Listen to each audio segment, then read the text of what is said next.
السلام علیکم ګرانو کتونکو، ستړي مشه وخت مو په خیر. پاکستان سپر لیگ کې تر اخیستل کېدو وروسته رشید خان ټویټ وکړ.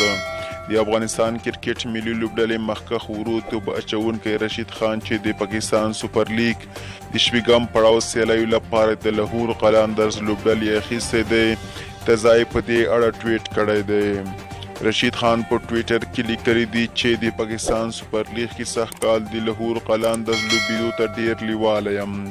دا به زما لپاره ډېره نوې تجربه وي. نوموړي د پی سی ایل د ښه پړاو ترسره کېدو هیله کړې ده او قلندرز لوبډلې ته یې لیکلي دي چې ډېر ژر به سره ووینو. د رشید خان دې ټویټ ته یو شمېر پاکستانیو هم کمنټونه کړي دي او په لاهور قلندرز لوبډله کې د هغه په اخیستو خوشحالي ښکاره کړې ده. دا به لومړی ځل وي چې رشید خان د پاکستان سپر لیگ کې ولوبېږي، خو ویل کېږي چې په لومړنیو 15 لوبو کې به رشید خان برخه وانه اخلي.